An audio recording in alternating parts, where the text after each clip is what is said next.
ఈ రోజు వరకు చూస్తుంటే వ్యక్తిగతంగా నా యొక్క ఆశలన్నీ కూడా నిరాశలైంది. ఆయన పైకి కనిపించేది, పైకి చెప్పేది ఒకటి, లోపల ఉన్న మనిషి వేరు, ఆయన మనస్తత్వం. అసలు కనీసం పార్టీని ప్రజాస్వామ్యబద్ధంగా నడపడం చేత కాని ఒక అసమర్థుడు శ్రీ పవన్ కళ్యాణ్ గారని చెప్పి నేను ఈ సందర్భంగా తెలియదు. జనసేన పార్టీలో కనీసం అంతర్గత ప్రజాస్వామ్యం లేదు. నేను ప్రయాణం చేసినట్టు 6 సంవత్సరాల కాలంలో నేను ఒక పిఎస్సి మెంబర్ గాను, ఆచంట నియోజకవర్గం ఇన్ఛార్జ్ గాను, ఆయన నాకు ఇచ్చినటువంటి టైము కేవలం 30 నిమిషాలు మాత్రమే. 6 సంవత్సరాలు కేవలం 30 నిమిషాలు మాత్రమే నాతో మాట్లాడడం జరిగింది. అంటే పార్టీ ప్రతినిధులతోటి, పార్టీ యొక్క ముఖ్య శ్రేణులతోటి కనీసం మాట్లాడే అవకాశం, పార్టీని బలోపేతం చేసే అవకాశం ఉన్నా కూడా ఆయన ఆ దిశగా పార్టీని నడపకుండా తెలుగుదేశం పార్టీకి కొమ్ము కాయటానికి నారా చంద్రబాబు నాయుడు గారిని ఒక లేకపోతే లోకేష్ ను ముఖ్యమంత్రి చేయడానికో ఆయన ప్రయత్నాలు కనిపిస్తున్నాయి తప్పితే 2014 నుంచి ఈ రోజు వరకు చూసుకుంటే సుదీర్ఘకాలం 10 సంవత్సరాల కాలం ఆయన పార్టీ పెట్టడం జరిగింది. ఈ రోజు పార్టీ పెట్టి కనీసం ఈ రోజుకు బూత్ కమిటీలు వేసే ప్రయత్నాలు ఆయన ఏ రోజు కూడా చేయలే. కనీసం ఒక 100 నియోజకవర్గాల్లో సరైన ఇన్ఛార్జీలు నియమించుకునే అవకాశం ఉన్నా కూడా ఏ రోజు కూడా ప్రయత్నం చేయలే.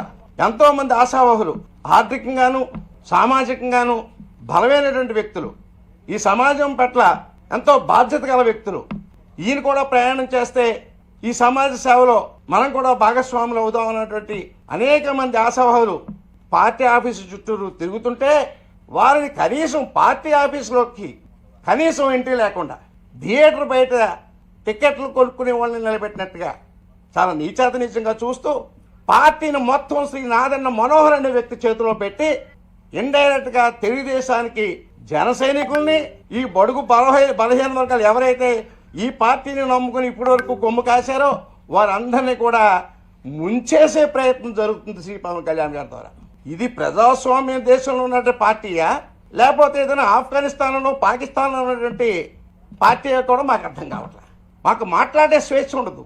నేను ఒక పిఎస్సి మెంబర్గా ఏ రోజు కూడా కనీసం ఒక స్వేచ్ఛగా మాట్లాడే అవకాశం ఏ రోజు కూడా మాకు ఇవ్వాలి. ఆయనకి సామాజిక న్యాయం చేయటం ఈ రోజుకి కూడా తెలియదు. స్టేజ్ మీద కూర్చునే అవకాశం అతి ముఖ్యమైన మీటింగుల్లో కూడా, ఇన్నర్గా జరిగే మీటింగుల్లోనే కాదు, పబ్లిక్ బహిరంగ సభల్లో కూడా ఆయన అన్నగారు ఒక కోపోడు, ఒక చౌదరి గారు నాదన్న మనోహర్ తప్పితే ఒక దళితుల్ని కానీ, ఒక బలహీన వర్గాల వారిని కానీ, ఒక మైనార్టీని కానీ, ఒక మహిళలను కానీ కనీసం పక్కన కూర్చోబెట్టుకోవడానికి కూడా ఆయన కనీసం ఏ రోజు కూడా ప్రయత్నం చేయని వ్యక్తి. అనేక సందర్భాల్లో ఎంతో మంది పెద్దలు సూచించడం జరిగింది, మీరు చేస్తున్న ప్రయత్నం, మీరు చేస్తున్నటువంటి పని కేవలం మీరు ముగ్గురు మాత్రమే కూర్చోవటం, మిగతా వాళ్ళందరినీ వేరే రకంగా కూర్చోబెట్టడం కూడా ఇది ప్రజాస్వామ్యం అనిపించుకోదు, ఇది రాంగ్ మెసేజ్ వెళ్తుంది అని సలహా చెప్పినా కూడా ఆ సలహాని పక్కన పెట్టి ఎవరైతే సలహాలు చెప్తున్నారో వాళ్ళని వైసీపీ కోవట్లుగా మీరు ఉంటే ఉండండి లేకపోతే బయటికి పోండి అని పబ్లిక్ గా మీటింగ్ లో అనౌన్స్ చేసినటువంటి ఒక బ్రహ్మాండమైనటువంటి నాయకుడు శ్రీ పవన్ కళ్యాణ్. ఆయనకి ప్రజాస్వామ్యం మీద నమ్మకం లేదు. మరి ఏం ఆశించి ఈయన ఈ పార్టీని పెట్టారో, ఏం ఆశించి ఇప్పటి వరకు ఈ 10 సంవత్సరాలు దశాబ్ద కాలం అంటాడు, ఈ దశాబ్ద కాలం పార్టీని నడిపారో మరి మాకైతే ఇంతవరకు కూడా అర్థం కాని పరిస్థితి. ఈ పరిస్థితుల్లో అప్రజాస్వామికంగా నడుపుతున్నటువంటి ఈ పార్టీలో ఏమాత్రం ఉండటానికి, ఒక్క నిమిషం కూడా ఉండటానికి మనస్సు ఒప్పక, మనస్సు చంపుకుని ఆ పార్టీలో ఉండలేక ఈ రోజే పార్టీ ప్రాథమిక సభ్యత్వానికి, పార్టీలో ఉన్నటువంటి నా పదవులకి కూడా రాజీనామా లెటర్ ఈ రోజు ఉదయం నేను పంపించడం జరిగిందండి. ఈ రాష్ట్ర ముఖ్యమంత్రి శ్రీ జగన్మోహన్ రెడ్డి గారి యొక్క పరిపాలనలో రాష్ట్రం సుభిక్షంగా ఉంది.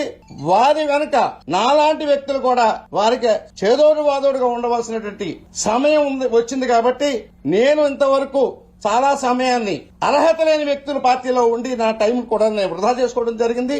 ఇక నుంచైనా నా మిగిలిన సమయాన్ని నేను ఎంతవరకు అయితే నేను రాజకీయంగా నేను జగన్మోహన్ రెడ్డి గారికి ఉపయోగపడగలను, నా వయసు ఎంతవరకు సహకరిస్తే అంతవరకు కూడా జగన్మోహన్ రెడ్డి గారికి, వైఎస్ఆర్సీపీకి చేదోడు వాదోడుగా అండదండలుగా ఉంటూ ఏమీ ఆశించకుండా, పార్టీలో కానీ ఎమ్మెల్యే టికెట్లు కానీ ఇంకో టికెట్లు కానీ ఏమీ ఆశించకుండా అన్కండిషనల్ గా ఈ రోజు జగన్మోహన్ రెడ్డి గారిని వారు ఎంతో ఆదరంగా నన్ను స్వాగతించి వైఎస్ఆర్సీపీ పార్టీలో నన్ను జాయిన్ చేసుకోవడం జరిగిందండి. ఈ రోజు నుంచి ఒక క్రమశిక్షణ గల కార్యకర్తగా, వైఎస్ఆర్సీపీ కార్యకర్తగా జగన్మోహన్ రెడ్డి గారి యొక్క సిద్ధాంతాలని, ఆశయాల్ని ప్రజల్లోకి తీసుకువెళ్లి ఈ పేద ప్రజలకి నా వంతుగా వృతాభక్తిగా నేను ఎంతవరకు చేయగలను అంతవరకు కూడా జగన్మోహన్ రెడ్డి గారికి కూడా ప్రయాణం చేయడానికి నేను ఈ రోజు నుంచి నేను సిద్ధంగా ఉన్నాను. అలాగే మా జిల్లాలో, మా 2 జిల్లాల యొక్క కోఆర్డినేటర్ అయినటువంటి మిథున్ రెడ్డి గారిని పెద్దలు వారిని కూడా, వారి సమయం తీసుకుని వారిని కూడా కలిసి వారి యొక్క ఆశీస్సులతోటి, వారి యొక్క సలహాలతోటి కూడా నేను ముందుకు ప్రయాణం చేయడం జరుగుతుందండి. అలాగే మా జిల్లాలో ఉన్నటువంటి వైఎస్ఆర్సీపీ మంత్రుల్ని, జిల్లా అధ్యక్షుల్ని, అలా మా పాలకొల్లు ఇన్ఛార్జ్ గారిని అందరినీ కూడా, అక్కడ ఉన్న అందరు స్థానిక నాయకులు అందరినీ కూడా మర్యాదపూర్వకంగా కలిసి వారిని అందరితో కూడా సమన్వయం చేసుకుంటూ వారి వెనుక వారితో పాటు నడుచుకుంటూ ఈ పార్టీని బలోపేతం చేయడానికి నేను సిద్ధంగా ఉన్నానని తెలియజేసుకుంటున్నాను.